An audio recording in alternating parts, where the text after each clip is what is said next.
अगले हफ्ते इस्लामाबाद में एक बार फिर अमेरिका और ईरान में वार्ता होने वाली है। क्या वार्ता सिर्फ दिखावा है या इस जंग से पहले की खामोशी? देखिए मोनिका जी, अगर हम वार्ता की बात करें, वार्ता अपने आप में एक चमत्कार है, एक अजूबा है और एक जादूगर का जादू है। क्योंकि देखिए, प्रपोजल कौन सा चल रहा हमें नहीं पता, वार्ता कौन सी होने वाली अमेरिका की तरफ से कुछ नहीं आ रहा। पाकिस्तान कह रहा है जी अगले हफ्ते यहां वार्ता होने वाली, मिडल ईस्ट से कोई खबर नहीं आ रही। मीडिएटर कौन है, ये वार्ता असली है नकली? देखिए, पाकिस्तान गेम में रहना चाहता, पाकिस्तान कुछ ना कुछ करके सुर्खियों में बना रहना चाहता। अगर ट्रंप बोले वार्ता, ट्रंप क्लियरली मना कर चुके कोई पाकिस्तानी जा रहा, ट्रंप क्लियरली कह चुके इसके बाद कोई पाकिस्तानी जाएगा। और स्टीव विटकॉफ की बात करूं, कह रहा भाई हमारी ईरानियों से डायरेक्ट फोन के माध्यम से बात हो रही है। ट्रंप ने पीछे भी कहा था हमारे पास बेहतरीन फोन लाइन है, एनक्रिप्शन है, वीडियो कॉन्फ्रेंसिंग है जो 100% सिक्योर्ड है, मिलिट्री ग्रेड एनक्रिप्शन है, तो हम उस पर बात कर सकते हो। तो अगर ईरानियों से डायरेक्ट बात हो रही है, अगर विटकॉफ डायरेक्ट बात कर रहे हैं, अगर ट्रंप कह रहे पाकिस्तान नहीं जाना, लास्ट बार हम पाकिस्तान गए, पाकिस्तान बहुत दूर पड़ता और अनसेफ है। और अगर हमें पता कि पाकिस्तान में ने अमेरिका को यह कहा तुम्हारा पेशावर में जो दूतावास है वो सेफ नहीं है, हम उसकी सुरक्षा नहीं कर सकते, तो ऐसे परिप्रेक्ष्य में पाकिस्तान का दावा करना, हमारे यहां मीटिंग हो रही, मुझे तो साहब ये जादूगर का जादू लगता है। क्योंकि एक इल्यूजन लगता है, क्योंकि इसमें कोई तथ्य नहीं है, तर्क नहीं है। तो ट्रंप बोले तो हम माने, या यूरोप बोले, चलिए कोई ना कोई, बिटकॉफ बोले, जेराल्ड कुशनर बोले, कोई तो बोले। अब पाकिस्तान तो ऐसा होता कहता है, वो तो ये भी कह रहा था 24 घंटे में सोल्यूशन होने वाला, 24 घंटे में सीज फायर का प्रपोजल पारित होने वाला, बस इतने नजदीक है सीज फायर हो गया।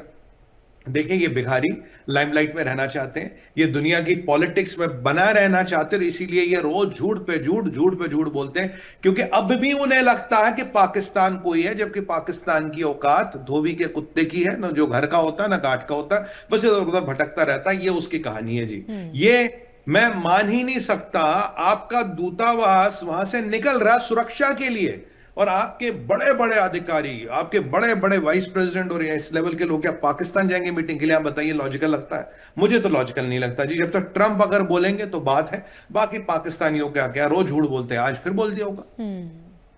और चीन से जी ईरान को आखिर ऐसा कौन सा बारूद मिल गया है? ईरान ने आधी रात पूरे यूरोप को दहला दिया। देखिए, ये एक बड़ा इंपॉर्टेंट एस्पेक्ट है कि चाइना ने कुछ तो बारूद इनको दिया है। कुछ खबरें ये भी आ रही है कि रशिया ने भी कुछ इनको असला दिया था, हल्का फुल्का। हाँ। बट ऐसा कुछ मेजर, जब से ब्लॉकेड लगा उसके बाद से कोई मेजर शिपमेंट नहीं गई। मतलब खासकर जब से ब्लॉकेड लगा युद्ध, और देखिए युद्ध पहले शुरू हुआ, युद्ध के टुवर्ड्स द एंड ब्लॉकेड शुरू हुआ। जब से ब्लॉकेड शुरू हुआ करीब 70 जहाज वापस लौटाए गए हैं। चाइना का कोई भी जहाज नहीं आया सामान लेके, हाँ बाय एयर कुछ आया वो अलग बात है।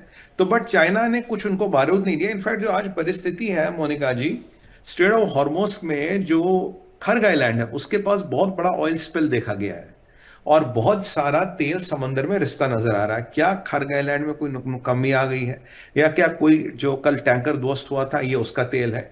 मतलब एग्जैक्टली ईरान में क्या हो रहा है? हाँ, ईरान धमकियां जरूर दे रहा है, ईरान यूरोप को जरूर डरा रहा है, ईरान मिडिल ईस्ट को जरूर डरा रहा है, पर हाल फिलहाल में कोई नया बारूद तो इनके पास है नहीं। पुराना कुछ जरूर रखा होगा जिसके दम पे ये कह रहे हैं कि भाई हम ये कर देंगे वो कर देंगे। देखिए, अब इनकी रणनीति समझिए मोनिका जी, ये अमेरिका और इजराइल पे वक्त ही जाया नहीं कर रहे। कह रहे हैं इनसे लड़के कुछ नहीं होगा, तो भाई यूएई को ठोक दो, कतर को ठोक दो, जर्मनी हाथ में आ जाए, यूएई हाथ में आ जाए, फ्रांस आ जाए, कोई भी जो हमारे हाथ लगे, मतलब हमें उसको ठोकना है, क्योंकि वो हमसे डायरेक्टली लड़ेंगे नहीं।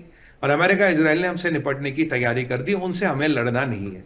ये इनका एक वक्तव्य है, ये इनकी एक स्ट्रैटेजी है। इसीलिए ये युद्ध को जितना फैलाएंगे उतना ट्रंप पे प्रेशर पड़ेगा, और उतना ट्रंप कहीं ना कहीं दबके इन पे कोई बहुत बड़ी कार्रवाई ना कर ले, इन पे कोई बहुत बड़ा अटैक ना कर ले, उसको प्रिवेंट करना चाहते हैं। ये बड़े अटैक को प्रिवेंट करने की स्ट्रैटेजी है मोनिका जी।